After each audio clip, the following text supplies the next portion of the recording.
You can order the inner and outer tie rods used in the video on the CarParts.com website via the link in the description. Turn off your vehicle's ignition. Set the parking brake. Loosen the stud bolts on the front wheels. Lift the front of your vehicle. Place the vehicle on the axle stands. We strongly suggest watching our video on how to jack your Ford F-150 safely before carrying out this step. To be able to replace the inner and outer tie rods on your vehicle, you need to remove the wheels to gain complete access to the steering system. Don't forget to put the wheels under the vehicle. Turn the disc outwards. This will facilitate the following steps. You can now see the outer tie rod. The components to be removed are very often seized up, so don't hesitate to brush and to use penetrating oil to make removal easier. With a marker, trace a line between the inner tie rod and the outer tie rod. This will be useful later on during its assembly and disassembly.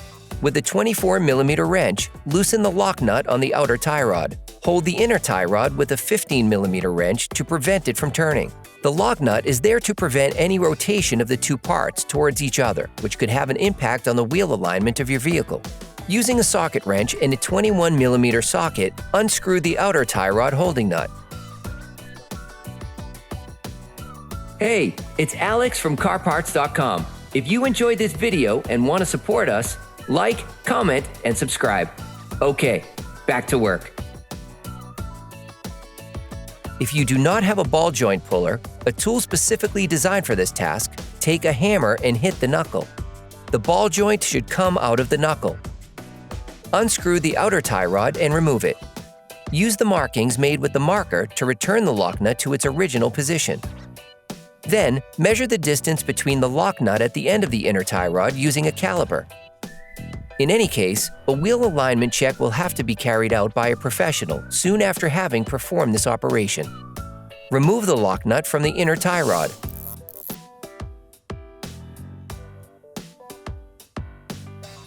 With pliers, remove the external metallic clip on the protective sleeve of the inner tie rod.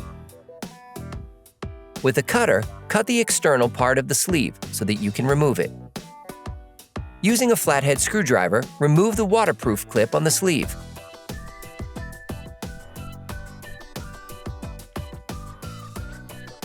Remove the sleeve.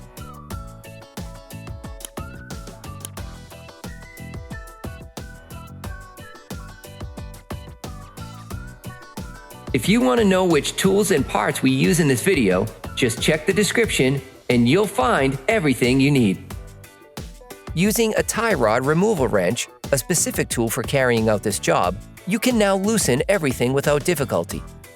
To do this, insert the tool up to the fixed part of the inner tie rod. Then, with the help of a breaker bar, unscrew the inner tie rod. If the inner tie rod is dented, you can loosen it using an adjustable wrench.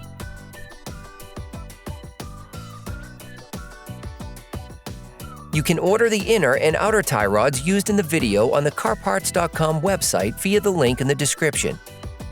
Take the new inner tie rod and unscrew the lock nut supplied with it. Before installing the new inner tie rod, apply a medium thread locker to prevent accidental unscrewing. Put the tie rod axle joint back on the steering rack.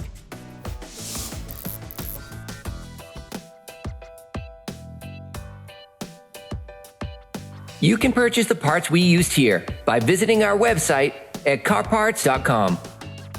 Still using the same tool or using an adjustable wrench, screw the inner tie rod back in. Finish tightening using a torque wrench. Then remove the tool. Now take the new sleeve, clamps, and seal provided in the kit.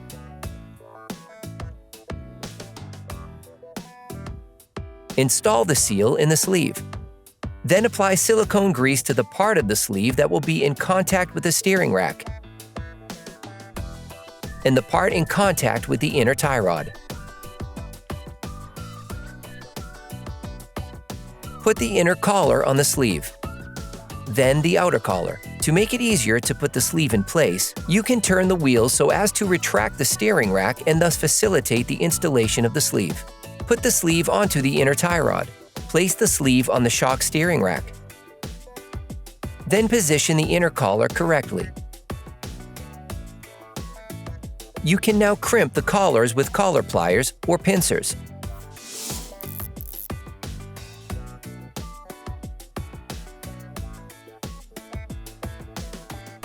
Screw the lock nut back on until the distance measured with the caliper is reached. Take the new outer tie rod and unscrew the lock nut supplied with it. Put the outer tie rod back in place until it touches the lock nut. During this operation, you will work on the steering system of your vehicle. A professional alignment check should be performed to ensure that your steering system is once again perfectly adjusted and functioning. Using a wire brush, scrub the knuckle.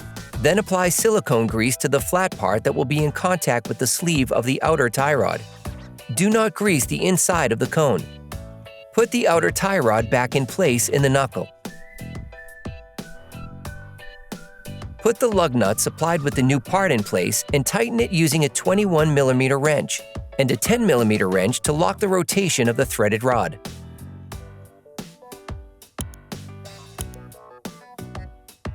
Finish tightening using a torque wrench.